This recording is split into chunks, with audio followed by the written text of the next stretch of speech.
Two men, two colors, two destinies. Mr. Green builds wealth by hunting opportunities others overlook, while Mr. Blue drowns in the illusion of income. One thrives on balance sheets, the other survives on borrowed dreams. Which path will you choose? The hunter's discipline or the spender's treadmill? Welcome in part 27. Green or blue? Why does Mr. Green have a significantly higher net worth than others in his income bracket? He will tell you that he is an extremely productive investor. He's wealthy today because he has a fully integrated process of allocating his investment dollars, and he doesn't limit his investments to the stock market. Mr. Green recognizes that there are many other great opportunities. He does indicate that investing in the equities of public corporations has helped him become rich, but there are other factors that are significant in his investing habits. He has a hunter's nose. He can look around at his environment and hunt out or recognize good investment opportunities. Or as Mr. Green responded on the questionnaire he completed, seeing business opportunities others did not see. Mr. Green has considerable knowledge of the real estate market trends in his area. He wrote to me, "The Millionaire Next Door is a significant publication.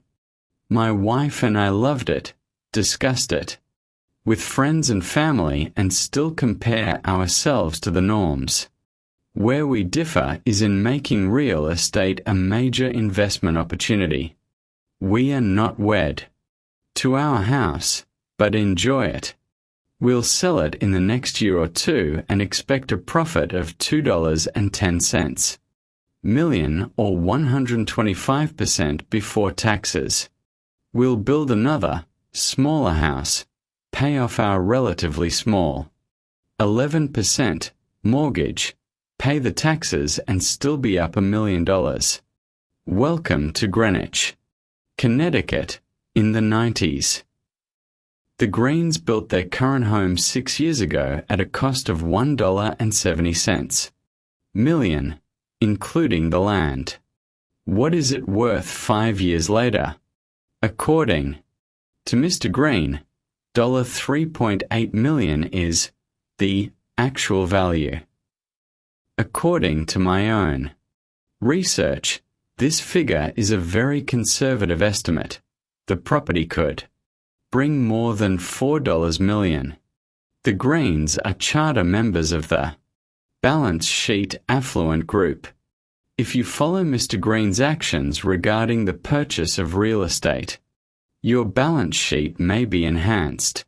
The Greens have bought and sold homes 4 times in 10 years, and they learn something each time. Today, they buy something they feel will be relatively easy to sell at a good profit someday. They know that the more homework and negotiating they do as buyers, the better they will do one day as the seller of the same property. Contrast their methods with the Blues, charter members of the Income Statement Affluent Club. They have a net worth about twice their annual realized income, and could have a difficult time living on it for more than a few years. The Blues are on a consumption treadmill. They earn to spend, spend to earn. They purchased their $2.50 million dream home with a multimillion-dollar mortgage. Mr. Green and Mr. Blue reported the actions they have taken in the process of purchasing a home in Table 8 to 7. During their adult lifetimes, both have purchased existing homes, but most recently both decided to have homes built for them.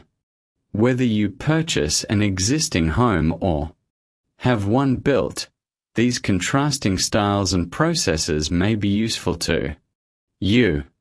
Note that Mr. Green has taken 13 of the 14 actions in attempting to get the best possible deal when acquiring a home. Mr. Blue indicated taking only 4 of the actions listed. Mr. Blue purchases homes he cannot easily afford, and he avoids testing a seller's price sensitivity. Like most members of the IA group, he is impatient. He believes in the buy now, pay later philosophy. Today, IAS feel euphoric because of sudden upswings in their income. So why wait until they become wealthy in terms of balance sheet pro formas? They spend in anticipation of becoming rich tomorrow, and in their minds they are already economic successes based on their income. Statements. Mr. Blue was assured that he could pay for his $2.50 million home. After all, his private banker approved his jumbo mortgage.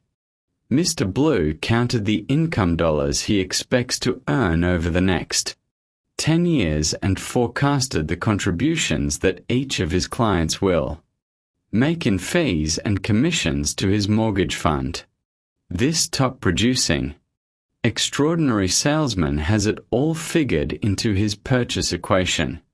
Mr. Blue looks at credit as a weapon to enhance his balance sheet, so he believes in using other people's money through mortgage loans. He assumes that his $2.50 million home will significantly appreciate even in the short run. Like most IA types, he firmly believes that he got a real deal on his home. But Mr. Blue is in for a surprise. Table 8 to 7. Actions taken in the process of purchasing a home. Mr. Green versus Mr. Blue. Affluent type. Planning and deliberating. Never paying the initial asking price for any home. Balance sheet. Mr. Green. Yes. Income statement. Mr. Blue. Yes. Being willing to walk away from any deal at any time. Yes. Yes. Any time. Researching the prices of recent home sales in the neighborhood. Taking weeks, even months, to shop around for the very best deal. Overall, never trying to purchase a home within a short span of time. Searching, seeking a neighborhood that has excellent public schools. Purchasing a home that is easily affordable. Searching for low maintenance energy efficient home.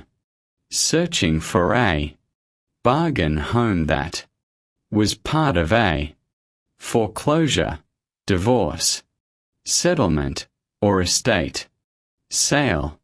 Yes. Yes. Yes. No. Yes. No. Yes. No. Yes. No. Yes. No. Yes. No. Searching out a neighborhood with reasonable property taxes. No. No. Negotiating. Testing seller's price sensitivity by making a deeply discounted price offer. Yes. No. Asking realtor to reduce the commission so that the seller can reduce the price. Yes. No. Having a contractor build home, demanding that they, builder or seller, price the home at or near cost. Yes. Yes. Yes. No. Who really gets most of the real deals in residential real estate? It's not the Blues, the IAS. It's the greens, the bass. Once he decided to build a home, Mr. Blue wanted to cut the deal. Immediately, the experienced building contractor sensed that Mr. Blue is a dog in heat, and that the dog has to have the home right away. By definition, he is insensitive to price and costs but very sensitive to their size, facade, style, jacuzzi, and other expensive features. Mr. Green would never pay $2.50 million for the home that Mr. Blue currently occupies. He is far too experienced to pay full retail, and he is extremely patient. Builders can also sense this trait. Mr. Green demanded and convinced a builder to work near cost. He did his homework, made some reasonably good estimates, and boldly asked the builder for the actual cost data from homes he recently built. Mr. Blue is in a rush, and he has no idea what it actually costs to build his home. There is another element present. Mr. Blue wants to express himself. He feels a compulsion to reflect his inner being with a totally unique home and home building experience. His need for self-expression can be satisfied, but at a high cost. Mr. Blue's dream home is so unique that not one builder could even come up with a recent cost analogy. This being the case, how can a builder be expected to give a firm cost figure? With no firm cost figures, you cannot negotiate to or near a builder's cost. Some builders work only under the conditions of cost plus. It is Mr. Blue's builder's cost, the a priori great unknown, plus, say, a 20% add-on as his fee.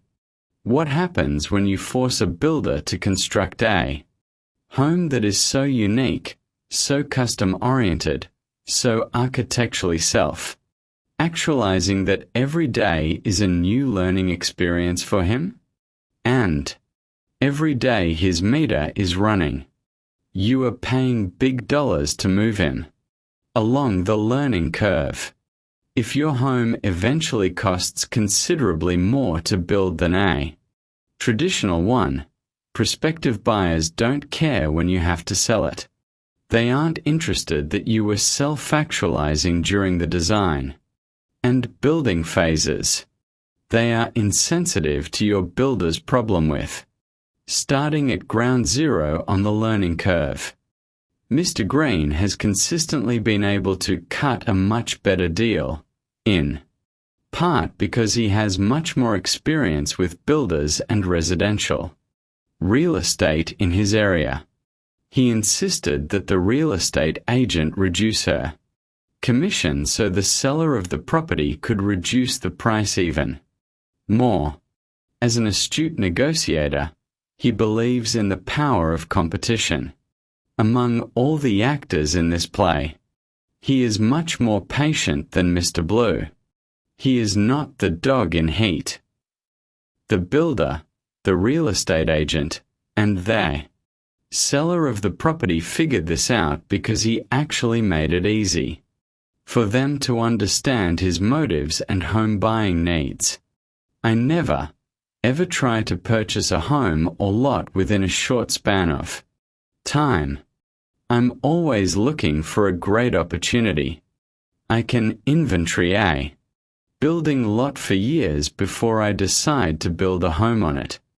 I take weeks, months, even a year or more to shop around for the very best deal overall. I'm never in a hurry. I'm always searching for a bargain home or lot that may be part of a foreclosure, divorce settlement, or estate sale. Mr. Builder, if you're willing to work with me on a price, I'll work around your schedule. When you have some slack time, perhaps you might be interested in building for me. I'm an unusual customer. I buy residential real estate not only as a place to live but as an investment. I always buy with the idea of having to sell someday. Reduce your commission on the sale, and I'm sure the seller of the property would also offer an additional discount. People look to me as an opinion leader. They often ask me about real estate agents I would recommend. I know a lot of people in this community. They are constantly asking me about helping them select a builder. There are several other factors that account for Mr. Green's success in his home buying experiences. He is life cycle, not first cost, sensitive. First cost is the price he pays for lots, homes, and construction. Life cycle cost refers to the direct and indirect costs associated with a particular home over time. What about Mr. Blue? He is relatively more first cost sensitive than he is life cycle cost sensitive, but overall he is less sensitive on both dimensions than is Mr. Green. The IAS often delude themselves when making home buying decisions. They paint a rosy picture of both first and life cycle costs. It's the variation in life cycle costs that shows the most contrast between BA and IA groups. For example, take the various costs associated with selecting a neighborhood that has excellent public schools. Mr. Green always picks one of those, but not Mr. Blue. Before he moved into his new neighborhood, he didn't research the school situation.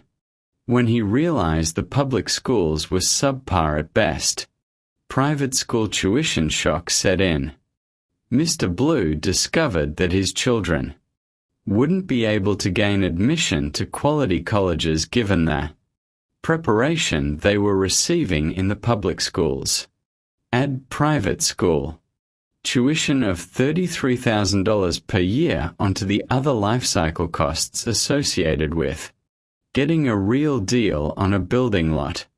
It isn't true that all millionaires are oriented toward private school and are averse to public school education for their children. Not really. The majority indicate that the quality of public schools was a significant factor in making a neighborhood decision. Nearly 8 in 10, 79%, stated that an important decision criteria underlying their home selection process was seeking a neighborhood that has excellent public schools. It isn't difficult to appreciate the relationship between wealth, home values, and the quality of public schools. Just consider for a moment how much it costs to send 3 children to a private school. The typical millionaire has 3 children. Why would he want to live in a school district that necessitated the patronage of private schools? He doesn't. He even prefers paying high first-cost prices for homes located in neighborhoods that have quality public schools. The additional evidence is that only 26% of the millionaires surveyed searched for neighborhoods with reasonable property taxes. Most of the BAS, like Mr. Green, realize the trade-offs between paying higher property taxes and having quality public schools. Not once in his life did Mr. Green even consider moving into a neighborhood because it had so-called reasonable school tax rates. In his mind, low tax rates equate with low-quality public schools. Most people in America would never pay $1.70 million for a 5-bedroom home. Even if they could pay for it, most would build elsewhere. It's clear that Mr. Green could have purchased a 5-bedroom Home of similar design and space for much less money if only he and his wife were willing to live in some other town in the tri-state area. But they were wise to stay in Greenwich. They could have purchased a 5-bedroom home for less than one-half of $1.70 million, but it wouldn't have been in the same or similar quality neighborhood. Mr. Green refused to compromise. He never viewed his decision to invest $1.70 million in a home as a risk. To him, a risk would be buying a home for $700,000 in a neighborhood with less potential than the one he chose. Mr. Green's investment of $1.70 million has more than doubled in just under 6 years because he owns a trophy home in a trophy neighborhood. The area and the home are very desirable to an increasing number of affluent home buyers. Risk has another face as far as Mr. Green is concerned. Finding and purchasing a home in a non-trophy neighborhood is relatively easy, but the real risk is in the difficulty of selling it, especially in situations where the public schools are subpar. So if Mr. Green had paid only one-half of the $1.70 million, 5 years later that investment might have appreciated only in a nominal sense. Public schools have a lot to do with the real return on investment. Why are people like Mr. Green better able to make wise decisions about homes than the Mr. Blues of America? Mr. Blue has narrow vision, and he is an investment sales zealot. He sells investments in the stock market, and that's how he earns a high income. He is totally engrossed in this form of telephone dogfighting, and as a result he neglects other opportunities to generate both realized and unrealized income. Mr. Blue is not alone. One of the factors underlying the behavior of IAS is that they tend to be workaholics. Work consumes them. One might assume that these high-income producing types adopt the work hard, play hard lifestyle, but in general, they are involved in significantly fewer social, religious, civic, and recreational activities than as they tend to work more and play less, and they are least likely of all the high-income groups to indicate that they love their jobs. Note that many BAS work long hours and work hard, but they are not workaholics who don't enjoy their work. There is nothing so exhausting as working on a job you don't like.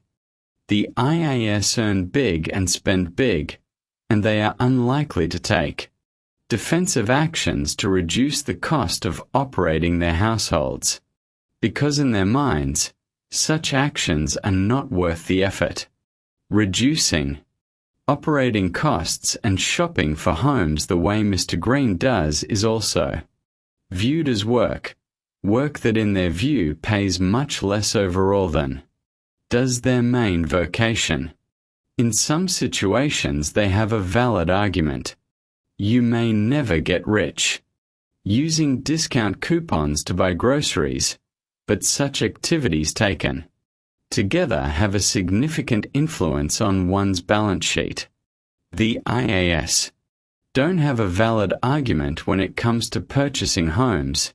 It's very clear from this national survey of BAS that a home can be more than a man's castle. For them, it can be and is a good investment. If a buyer doesn't plan and doesn't study the opportunities that are available, a home can be a poor investment. Many IA couples have discovered that when it comes to the home buying process, haste does make waste. That's even more apparent when they try to sell the home.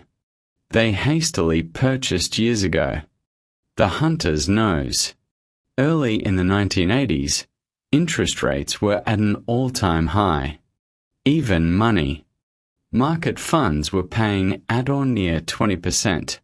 People were out of the stock market because they were receiving guaranteed returns on cash, and equivalents that were unparalleled.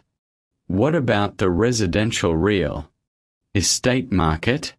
With mortgage rates near or at, in some areas, 20%, people were not in the mood for buying, which had a dampening effect on real estate prices. Sellers were begging to unload their homes, but they often sat unsold and unoccupied for months, even years. At this same time, the Stanleys wanted to buy a home closer to downtown. My commute was nearly 30 miles one way, and the worst part was the bottleneck at a two-lane bridge. It seemed that all my neighbors and I sat bumper to bumper each workday at the same ridiculous bridge approach. While sitting there, I thought, if I could live on the other side of this river, I'd save an hour each day. But I always countered with, it's stupid even to consider selling a home and buying another when interest rates are so high. This give and take went on for months and months, but the argument ended after I interviewed 10 multimillionaires. The results from this focus group made a major impression on me about real estate. As part of my introduction, I mentioned that I lived in Atlanta, Georgia. In turn, they introduced themselves, all lived and worked in the New York metropolitan area, and all were business owners and first-generation affluent. Oddly, I noticed that one respondent referred to Atlanta as the land of opportunity. Others repeated out loud, Atlanta, Atlanta. During the halftime break and following the conclusion of the interviews, several respondents approached me with Georgia on their minds. They asked if I was currently buying real estate in Atlanta.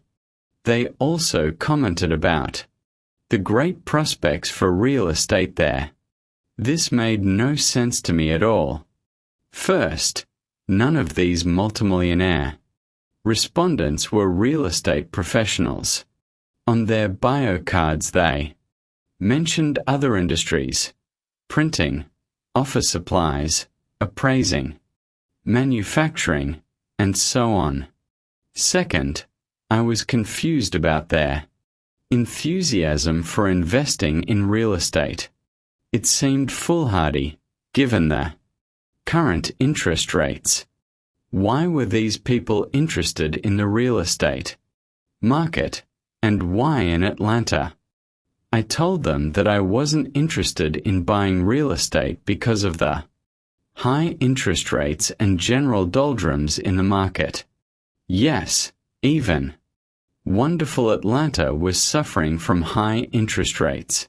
One of the respondents said something that made a major, lasting impression upon me. Mr. Brown, Tom, this is the best time to buy.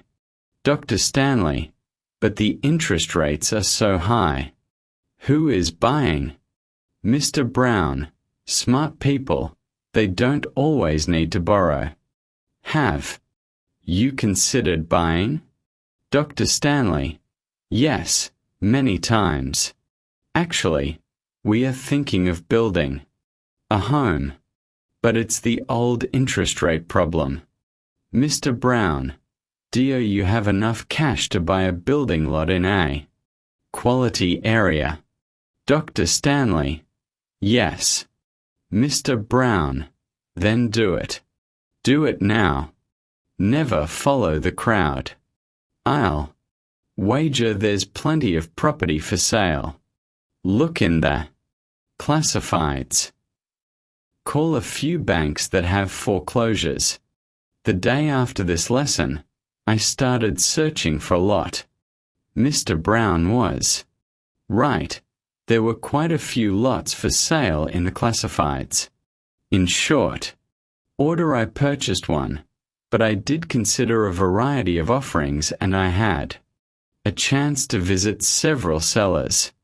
The lot I selected was 1 acre, on what was once a plantation.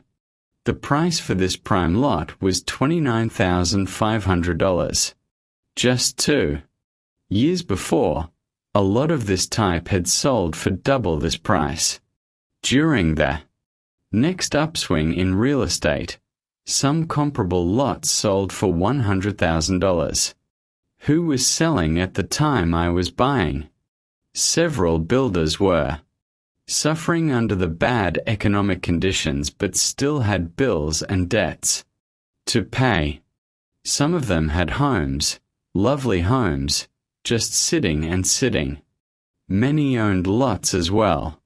Yet there were few buyers, in spite of the fact that these homes and lots were priced well below builders' cost. There was another interesting group of sellers who fit the definition of income statement affluent. Each had purchased lots not as investments, but as places to build their dream homes during periods when economic-driven euphoria had infected Atlanta. They'd paid premium prices in a seller's market. The economy was producing an abnormally large number of high-income or high-commission generating stockbrokers, life insurance sales professionals, new business development officers in engineering and contracting, and healthcare professionals. Most of these people made such purchases via credit while simultaneously expanding their inventory of consumer goods and loans. They bought and borrowed as if happy times were going to exist forever. They were buying in a seller's market. What about the balance sheet affluent? At the same time, they were selling their lots. When the market turned the other way, the balance sheet affluent were buying once again. Some held on to their building lots for years, through several ups and downs in the economy. Then, just at the peak of real estate prices, they placed their homes for sale. Many built homes on the lots purchased at bargain prices. Some bartered their lots and purchased homes held by builders. Others found best buys in the residential areas that they routinely monitored. Some deliberately waited for the bottom of the market to have builders construct homes, at a time when builders were more than delighted to build at or near cost just for the work. That's why New York City-based millionaires in the focus group were interested in real estate and, particularly, real estate in Atlanta. Several in the group indicated having children or grandchildren who attended Emory University or Georgia Institute of Technology. Visits with these students gave them a chance to look over the Atlanta market. Another hallmark of the affluent is productivity. In essence, they killed 2 birds with 1 stone, proving again that another hallmark of the millionaire mind is productivity. Real estate as part of one's portfolio. There is something else about the balance sheet affluent. They do not place all their investment eggs in one single, vulnerable basket. It's a major myth about the affluent that they have all their money in their own businesses. Not by a long shot. Nor do most millionaires completely rely on the stock market, the real estate market, the fruit and vegetable markets, or the appliance market. Most are well diversified. And most have some type of investment real estate. Even many of those millionaires who have a strong affinity for common stocks hold some real estate holdings. There is a strong correlation between net worth and the proportion of one's wealth that is invested in real estate. I learned this early in my career. I was hired by a large investment organization to conduct a study of the investment habits of multimillionaires. When I asked the focus group about investment habits, most had a chunk of their wealth in conventional financial investment categories, but they had much more than stocks and bonds. Most were astute private investors. The business owners owned some industrial real estate.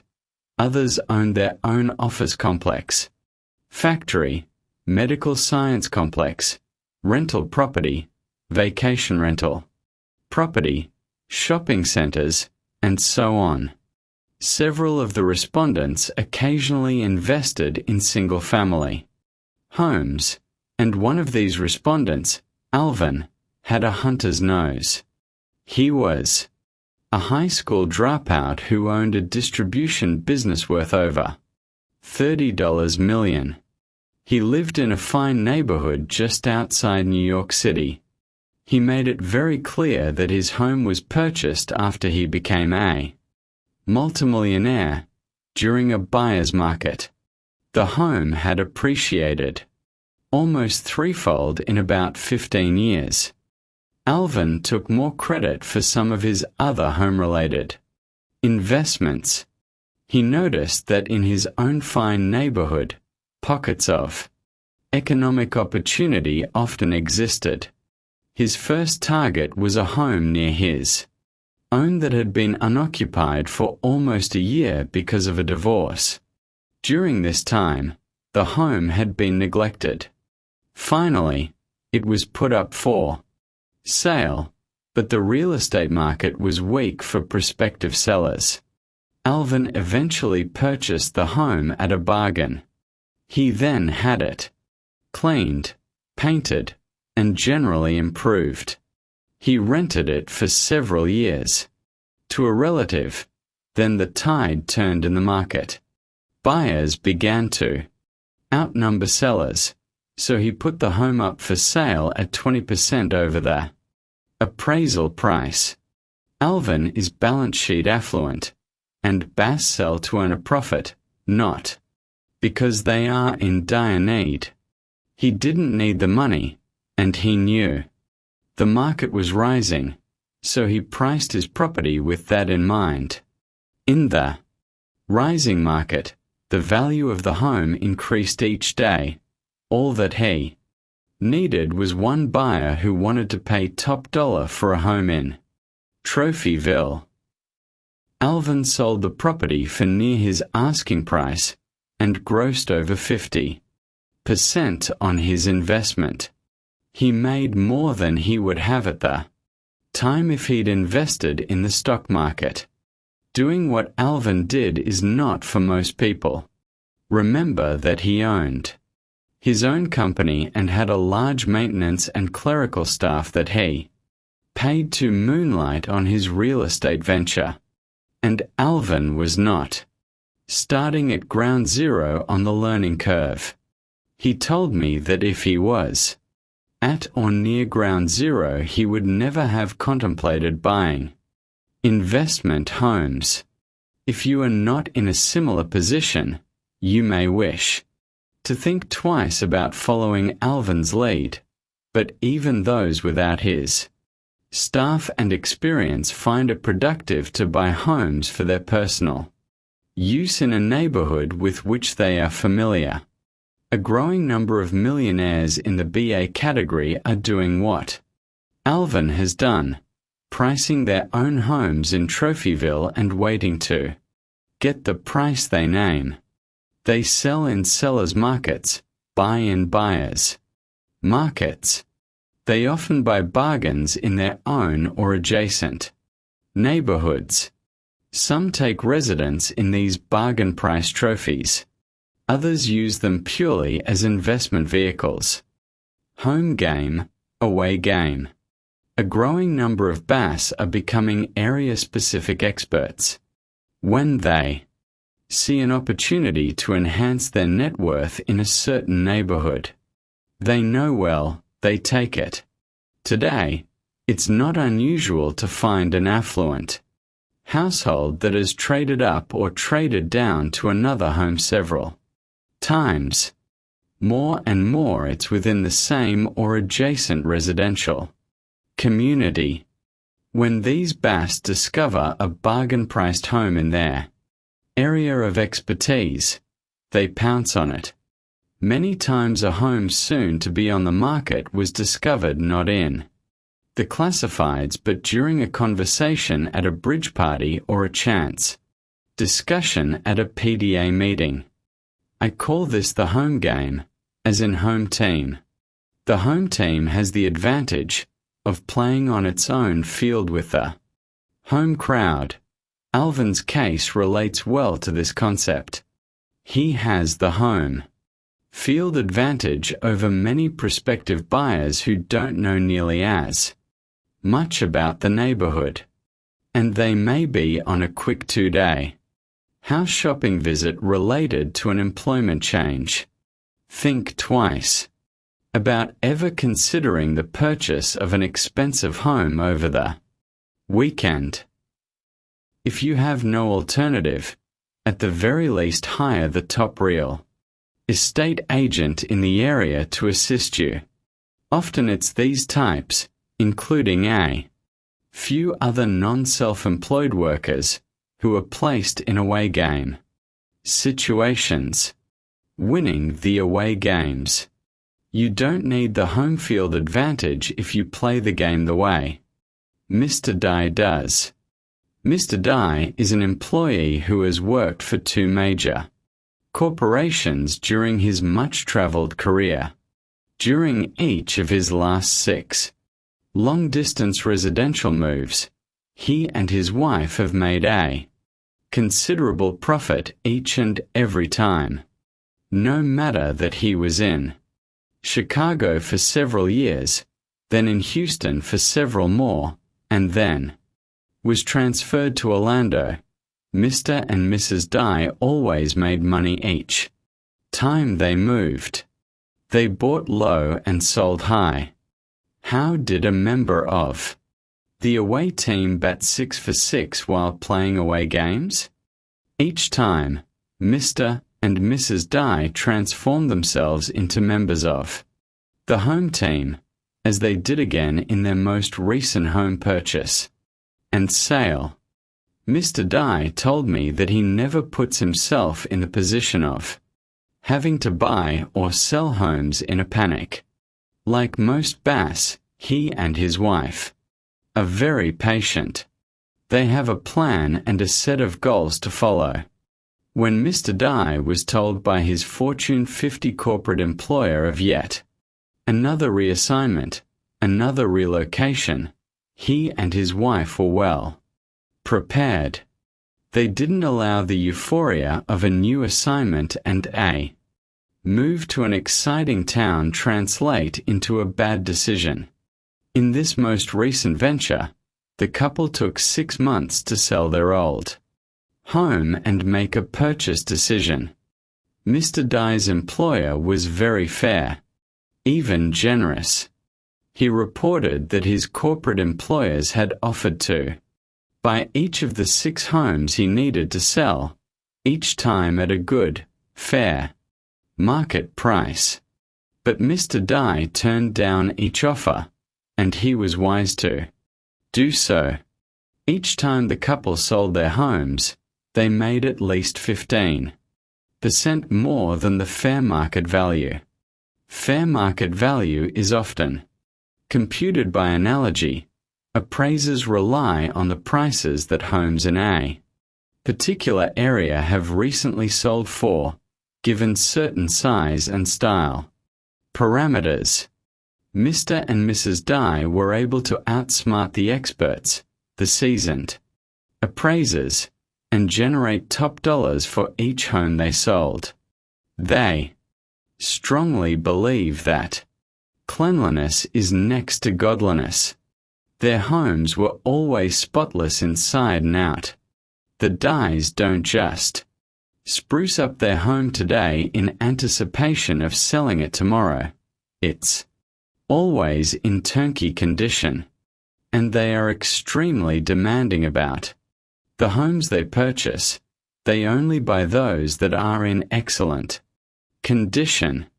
Then they go a step or two beyond excellence. Interior and exterior color and decor are always up to date. They only buy homes they feel they can sell later at a profit. Who would be most likely to purchase a home in above excellent condition but at a minimum premium of 20% above market? What buyer would place a premium on being able to move into a turnkey home immediately? In the most recent case, Mr. and Mrs. Dye sold their home to a two-career couple employed in the computer industry. The couple moved frequently. Both were in their late 30s, and both had very demanding, high-paying jobs that involved a great deal of travel. Neither had any interest in restoring or even redecorating a home, nor were they interested in purchasing a new home out of a builder's existing inventory or building a home on a custom basis. They correctly assumed that new homes need new lawns, new decorating, new drapes, and other materials. This couple was all about work, aggressively pursuing a career and earning big incomes. To them, time and effort spent outside their vacations translated into big negatives. They wanted a home they could immediately occupy, and they were very sensitive to variations in the conditions of homes they considered. But they were significantly less sensitive to the variations in price among homes that competed for their dollars. Also, the couple allocated one weekend to find a suitable home, and they knew nothing of the real estate market in the city where they were reassigned. In essence, they were yet another IA couple playing yet another away game. This couple paid the largest percent premium over market value in the history of the subdivision, nearly 33%. 17 months later, the same couple sold the same home for only 85% of what they'd paid. But at that time, the home was not in above excellent condition, and the couple was in a hurry to sell. Their employers subsidized part of their loss. Always have a plan in place before you or your employer decide that it's time to change addresses. Part of this plan is to keep your home in excellent condition, but you should also keep in touch with top real estate agents in your area.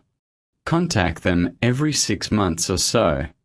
Periodically note the names of the superstars in residential real estate and rely on this list completely. Ask business associates for referrals and canvass real estate firms for their names of the top guns. When you interview them, ask about market conditions and don't be shy about asking about recent productivity. In particular, ask how many of their recent sales have come from clients moving into the area. Ask about the average amount of time these clients allocated to searching before actually purchasing a home. Often the very best agents have close working relationships with top firms in major industries in your area. If you are in San Francisco, for example, you may wish to consider an agent who services corporations in the computer and high technology industries. When a major company is hiring an important employee from out of state, the firm wants the transition to go smoothly.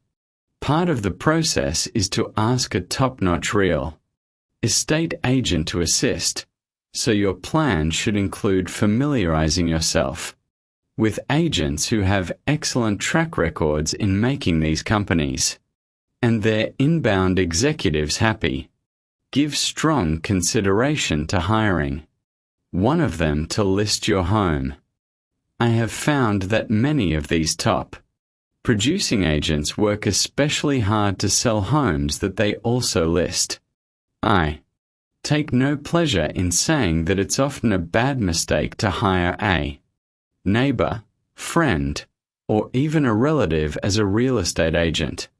Business is business, and today more than ever before, you can ill afford to be represented by someone other than a highly productive and completely professional real estate expert.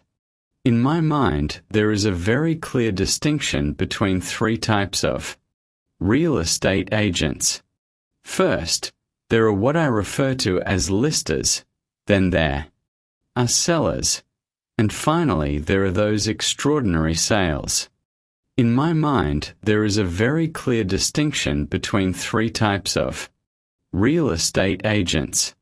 First, there are what I refer to as listers, then there are sellers, and finally there are those extraordinary sales and marketing commandos who are great at both acquiring listings and selling what they and other agents list. Ask yourself which type you want. There are some exceptional listers and sellers. Some very aggressive. Listers have built up tremendous goodwill with other brokers so that other brokers take special note when their name is on a for sale sign. But most agents are not sales and marketing commandos by any stretch of the imagination. From their perspective, it's much easier to encourage a neighbor, friend, or relative to list with me.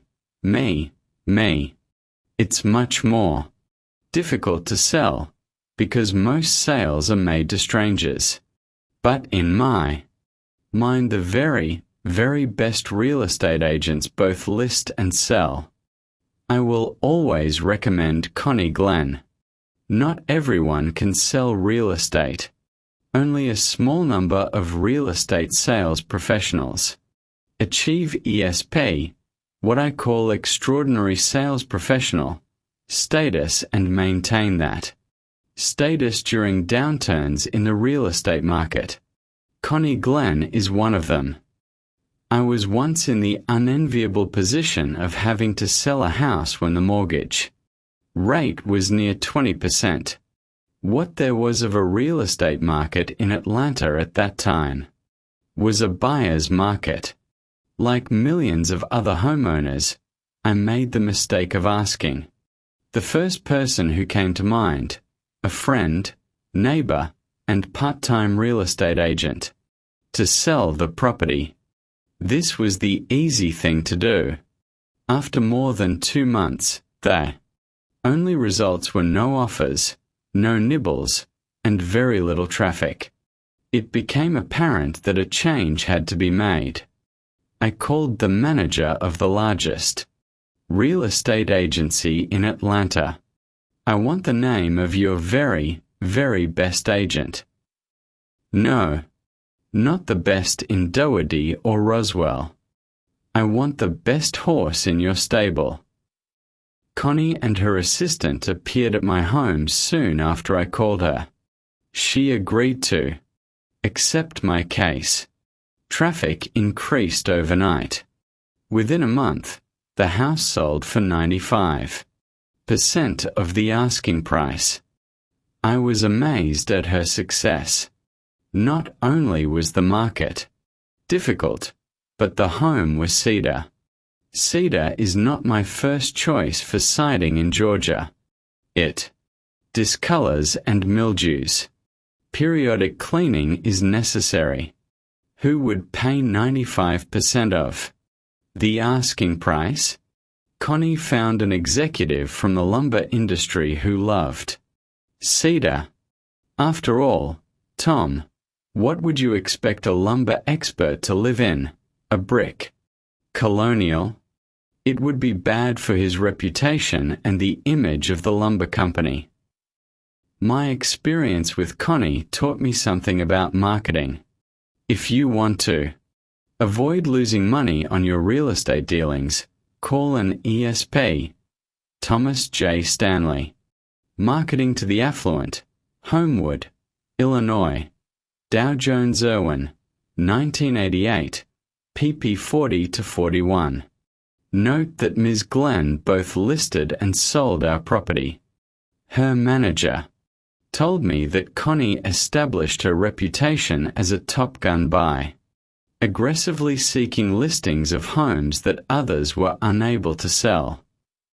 In her mind, every home had a potential buyer. The key was to find that buyer. Connie always had the ability to do so. What Connie Glenn does to establish herself as an ESP is so simple that most people can't see it. Brilliance in sales and marketing is often indicated in the simplest, most practical ways, and ultimately in the results. Connie recognized that every real estate market has a particular set of characteristics. These characteristics have significant bearing on home purchasing behavior. Georgia is a top 5 state in the production of lumber. It's a state with vast tracts of forests.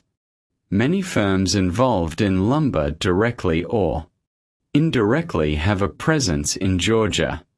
These range in size from the Georgia Pacific Corporation to the smallest forest farm. It's wood and wood people, no matter what else you call it. Knowing that Georgia is a wood state tells you that many inbound